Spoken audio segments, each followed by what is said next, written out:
Hi, my loves. Welcome back. I want to talk to you today about having a Scorpio moon placement in astrology. This is your Scorpio moon survival guide, so welcome. If you have a Scorpio moon, I know that you feel things super intensely, and I know that emotions may have been sort of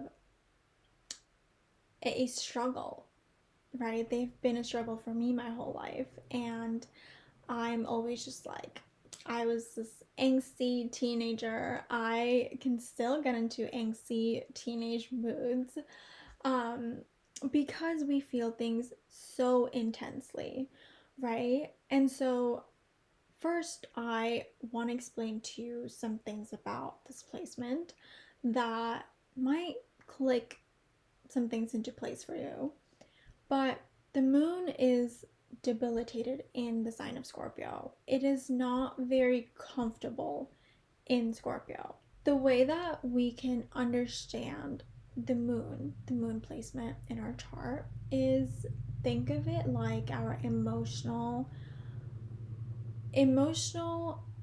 guide, right? Like it is the way in which we feel things and it's the way that we regulate our emotions. So, when it falls into a sign like Scorpio, which is a fixed sign in astrology versus a cardinal or a mutable sign, it's a fixed sign, right? So, it tends to not let go of things very easily to our own detriment sometimes, right? Because when we think of the moon, right, we associate the moon with tides, right? Like the tides of the ocean. It takes the ocean, it takes it up and then it takes it down, right? Like it's sort of in and out. It's a push and a pull. And that's how we want ideally to feel things, right? We don't want to grasp and to hold on to things to the point where sometimes we are poisoned ourselves because oh my goodness, like this person wronged me 10 years ago and I am still very much holding on to this revenge revenge fantasy or whatever it is, right? Like it can turn into the shadow side of Scorpio is that it can turn into something like holding grudges or being sort of emotionally just stuck in one place, right? And so ideally we want to flow with our emotions and we want our emotions to be like a river, right? I always equate the Scorpio moon to a sort of a lake at night, right? It's the water is still. If you jump into it's dark. And think still water, right? Versus someone who has a moon that's not debilitated, that's maybe exalted, they might flow with their emotions more and it just comes easier to them to let things go. So, this is the deeper aspect I wanted to talk about today, and that is that in order for us to really thrive with this placement, we need to change our relationship with death itself. And I don't just mean physical death, I mean metaphorical death. I mean change, right? Because as I said, Scorpio is a fixed sign. So change for us, it might feel like life or death sometimes. And so when something feels like it's life or death, we still want to navigate that. We don't want it to feel so black and white all the time. You don't want to stagnate, right? We want to we're always transforming. There's always going to be change in life. Life is never going to stay as it is forever, right? And we don't want to get stuck in a place where we are holding on to an idea or holding on to a desire or holding on to a way of being that can hurt ourselves and also hurt people around us, right? So we want to be individuals that can, one, emotionally regulate, and two, go with the flow in simpler terms. Um, and for Scorpio moon specifically, emotional regulation is can be hard, right? Like it can be difficult when you feel things so deeply and intensely. So, I want to give you a few tools and a few tips and tricks to emotionally regulate. And for me, what works and what might work for you as well, if you're a Scorpio moon, is writing poetry or writing just anything that comes to your mind, even opening up your notes app. And when you're really in it, I want you to write down maybe 2 sentences. Just start there, right? And just write down how you feel or channel it into a poem. It doesn't have to be a poem, it can be anything, right?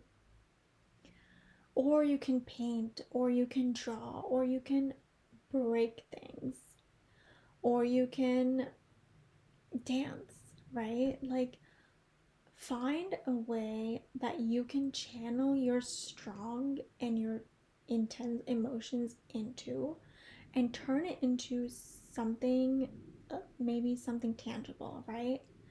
Because with the gift of feeling so intensely is that we can actually be very creative individuals, right? Like, think of poets and writers and painters that are very well known in their field, right? For example, Anais Nin, like, she felt things so intensely, and you can see it, you can feel it piercing through her words when you read them, right? Because it's so raw.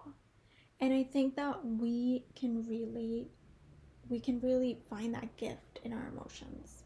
So I want you to understand that there's a gift in feeling things this intensely, and we can learn to emotionally regulate, especially if we use it to, if we can channel our emotions and create something out of it, right? Like finding a creative outlet. Another emotional regulation tool is therapy, talking about uh, who you are and what you feel in a closed environment where you don't feel judged. I think that's super important for us because, being vulnerable can be difficult sometimes. So, the second part to this is that we need to change our relationship with change. Can we let go of things, right? Can we let some things die without it feeling like it's life or death, right? And so, as I said, that requires for us to form a relationship with death itself, with change itself, right? Are you scared of change, right?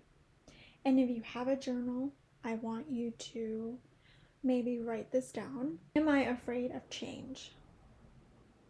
Does change feel like dying to me, right? And it will, right? Because any change is change in our egos, it's a change in our identities, right? And so when a part of our identities change, it does feel like a part of us is dying. And I want you to I want you to know that it is okay to let things die. It is okay to let certain desires die. It is okay to let certain dreams die if they're no longer conducive to where we're going next, if they no longer align with us. It is okay to let certain emotions go. It is okay to let go. And I want us to sit with this, and I want us to maybe meditate on this if you meditate. where in my life am I holding on to things that I can simply let go, right? Even, this is a big one, even fears, right? Like, I feel like fear could have such a big hold on us because we hold on to fear, right? Like, if we went through something traumatic, it's hard for us to open up again because it's scary, right? But even fear can be let go of. Even fear can die. And in place, there can be a new you. In place, there can be a new life. In fear's place, we can create anything we want, anything out of love, right? So, as Scorpio moons, I want us to not only channel our emotions into art, into creativity, into projects, into really anything external to us. I want us to change our relationship with death. And I want us to feel comfortable and start, like, this will be a practice, my loves. Like, this is not going to be something you do once and then you become good at it. Like, this is a skill that we can master. Letting go is a skill. And it's not one that's going to come easy to us. But with practice, the more we let go, the more free we become.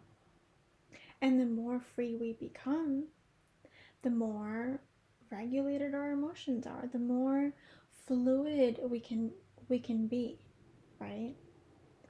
We don't have to live in rigidity anymore.